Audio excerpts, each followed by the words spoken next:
এসেছিস বাবা? কত রাত করলি বলতো? হ্যাঁ, খাবি? আমি ঘরে যাব। ঘরে যাবি মানে? হ্যাঁ, কি বলছিস? সকালে তুই না খেয়ে বাড়ি থেকে বেরিয়ে গেছিস পিকলু, এখন এই এত রাত করে বাড়িতে ঢুকেছিস? এই এখন বলবি না তো যে বাইরে থেকে খেয়ে এসেছিস? হ্যাঁ ও পিকলু, ছোটবেলার মতো আমার হাতে খাবি? খাইয়ে দেব না? ছোট মাসি, কি যে করো না তুমি। কিচ্ছু করি না বাবা, কাল মেঘলা তোকে খাওয়াতে পেরেছে শুনে যে কি শান্তি পেয়েছি না। ও বাবা, বাবা রে, আর রাগ করে থাকিস না। আচ্ছা তুই আমাকে একটা কথা বল, তুই রাগী মেশোর ওপর রাগ করে আমাদের সবার ওপর তা শোধ তুলবি, এটা ঠিক বল? ঠিক এটা? খিদে পেয়েছে কিন্তু, খেতে দেবে না? দেব তো, এক্ষুনি দিচ্ছি। কি শান্তি লাগছে না, দুটো দিন বুকের ভেতর যে কি হচ্ছিল কাউকে বোঝাতে পারছিলাম না, জানিস তো। আমার সোনা ছেলে, আমার লক্ষ্মী বাবা। আয় বাবা আয়। ও মেঘলা, পিকলুর খাবারটা তাড়াতাড়ি গরম করে দে। বস। আমি একটা কাজ করবো ভেবেছি। এই বাড়িটার এবার একটা ভাগ বাটোয়ারা করবো।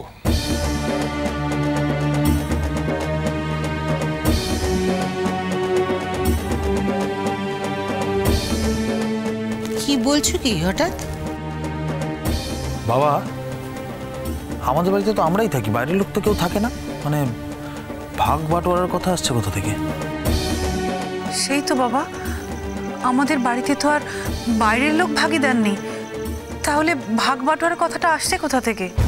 বাইরের লোক না হয় নাই থাকলো, কিন্তু আমরা যারা আছি আমাদের প্রত্যেকের উচিত তো আমাদের অংশ সম্বন্ধে সচেতন থাকা, তাই না? তুমি কি বলছোটা কি? তোমার কথা কিন্তু আমি কিছুই বুঝতে পারছি না।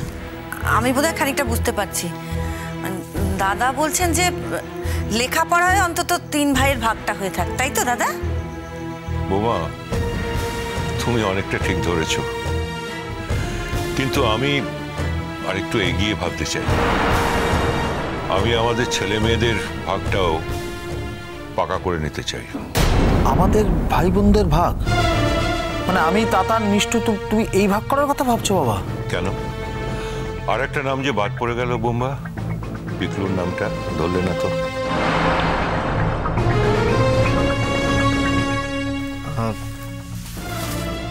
ভালোবাসো, এসব তুমি কি বলছো? মানে আমি কি হিসেবে ভাগ পাবো? দেখো পিকলু, আমরা তোমাকে সন্তানের স্নেহে মানুষ করেছি, তুমি আমাদের সন্তানেরই মতো, আর সেই নিয়মে তুমিও একটা ভাগ পাও বই কি। ভালোবাসো, এসব কথা বলে না আমাকে প্লিজ লজ্জা দিও না। আমি কোনোদিন এই নিয়ে ভাবিও নি, আমার সব কথা মাথায় আসেনি। আর যাতে ভবিষ্যতে এইসব কথা আমার মাথায় না আসে সেই আশীর্বাদই তুমি আমাকে দাও।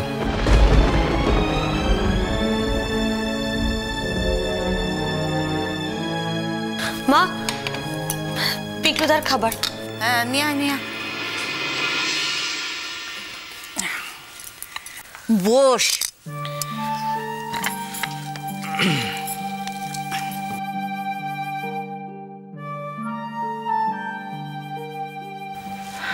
শোনো, এইসব ভাগ বাটোয়ারার ভিতরে তুমি যেও না, আমি তোমায় বলে দিচ্ছি। এই বাড়ি তো তোমাদের বাবার করা, তার অবর্তমানে এখন তোমরা 3 ভাই এই বাড়ির মালিকানায়। আমাদের অ্যাবসেন্সে আমাদের ছেলেমেয়েরা সমানভাবে এর ভাগ পাবে। পিকলু তো আমার বাপের বাড়ির লোক, তাকে একদম এইসবের মধ্যে টেনে আনবে না তুমি। তাছাড়া পিকলুর মাসির এটুকু সামর্থ্য আছে কলকাতা শহরের তাকে একটা ফ্ল্যাট কিনে দেবার মতো, পিকলু সেখানেই থাকবে। আচ্ছা মা, ফ্ল্যাট কিনে দেওয়ার কথা আসছে কোথা থেকে? তোমরা কি ওই বিষয়টা থেকে আর বেরোবে না, আমায় বলো তো? ভালো জেঠি, পিকলুদা কখনোই এই বাড়ি ছেড়ে কোথাও যাবে না, তাই না? তুমি প্লিজ পিকলুদার জন্য অন্য ফ্ল্যাটের ব্যবস্থা করো না।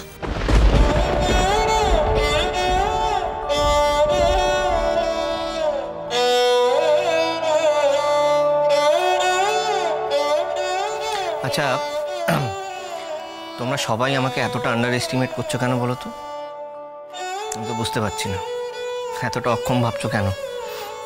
মাসিমণি তো বলেই দিল আমি আলাদা থাকবো বলে আমার জন্য কলকাতায় একটা আলাদা ফ্ল্যাট কিনে দেবে।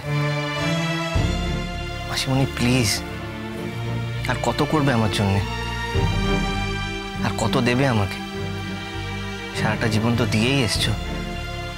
তোমাদের কি কোনদিনও কোনো পাওনা থাকবে না? এখন তো আমার পাওনা দেওয়ার কথা, তাই না?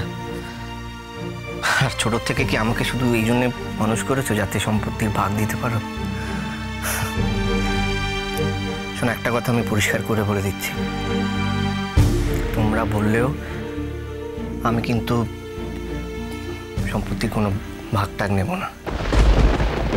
তাই প্লিজ আমাকে জোর করো না, এটা তোমাদের কাছে আরো অসম্মানের হবে। পিকলু, আমি তোমাকে কিন্তু ফ্ল্যাট কিনে দেবো বলিনি। আমি শুধু চেয়েছি এই বাড়িতে তোমার অধিকারটা প্রতিষ্ঠিত করতে, যাতে ভবিষ্যতে কেউ তোমার দিকে আঙুল তুলে বলতে না পারে তুমি কে। ভালো মেশো, ছাড়ো না প্লিজ।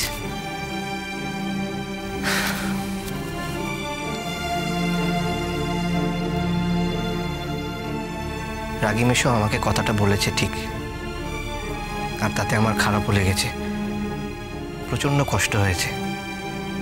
কিন্তু পরে আমি ঠান্ডা মাথায় ভেবে দেখলাম যে রাগী মেশো তো আমাকে ভালোবেসেছে অনেক, কত সুখের স্মৃতি আছে রাগী মেশোর সঙ্গে। তাই রাগী মেশো আমাকে একদিন কি বললো না বললো, তাতে তো আমি ওই স্মৃতিগুলোকে অস্বীকার করতে পারি না বলো। তাই বলছি, ছেড়ে দাও না, আমিও সবকিছু ভুলে গেছি। তোমরা ওই ব্যাপারটাকে নিয়ে বেশি খোঁচাখুচি করো না। That's like pick. এই জন্যই তো তোকে আমরা এত ভালোবাসি। পিকলু, পিকলু তোর মতো মানুষ হয় না রে। এই পিকলু, তোকে আমি একটা কথা বলি, আর তুই কিন্তু বার খেয়ে যাস না, হ্যাঁ? আর এটা ভাবিস না যে তোর এই মুহূর্তে যে মানসিক পরিস্থিতিটা আছে আমি সেটার জন্য এই কথাগুলো বলছি। তোর এক্সিবিশনটা সুপারব হয়েছে, সুপারব। বিশ্বাস কর ভাই, মানে তুই যে কি ভালো ছবি এঁকেছিস, মানে তুই কবে কবে নিজেকে এত ডেভেলপ করলি আমি জাস্ট বুঝতেই পারলাম না। বলছো? বলছি মানে জোর দিয়ে বলছি একদম। হ্যাঁ, ব্রিলিয়েন্ট, সুপারব। তাই তো আমি বললে আবার সমস্যা। আমরা ঠিক করেছি যে তুই আর তোর যে বন্ধুরা আছে তোদেরকে আমরা ট্রিট দেবো, মানে কালই তো এক্সিবিশনের লাস্ট ডে, তাই তো? হ্যাঁ, কিন্তু এসবের কি দরকার ছিল? এই শোন পিকলু, ভদ্রতা যাকেই মানায় তোকে কিন্তু মোটেও মানায় না, বুঝেছিস? আরে বাবা, তোরা কয়েকজন বন্ধু বান্ধব মিলে এত খেটে খুটে নিজেদের গরজে নিজেদের চেষ্টা একটা এক্সিবিশন করছিস, আর আমরা একটু খাওয়াতে পারি না তোদের? আমরা ভাব করছিস কোনোদিন যেন খাওয়াইনি? হ্যাঁ, না না, ঠিক আছে, তোমাদের টাকা পয়সা তোমরা খাওয়াবে, আমার কি আছে? ভালোই তো, আমার কিচ্ছু বলার নেই। না না, কিচ্ছু বলার নেই, জাস্ট কিছু বলার নেই, চুপ। হ্যাঁ, চুপ চুপ চুপ। কিন্তু আমার সবাইকে একটা কথা বলার আছে, আর ভালোই হয়েছে ছোট মাসিও এখানে আছে।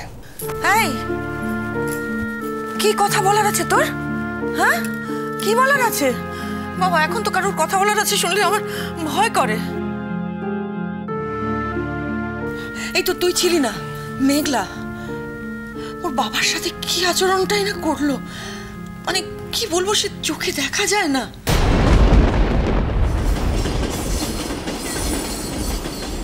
তুমি যে মেঘলাদের বাড়িতে গেলে, গুরুজির ব্যাপারটা জানার পর, মানে সব ঘটনাটা শুনে মেঘলা কি ভাববে সেগুলো জানার জন্য, মানে অনুরাগ তোমাকে যে কারণে যেতে বলেছিল। এখন শুনছো মেঘলার রিয়াকশন কি ছিল? কি আবার রিয়াকশন হবে? না মানে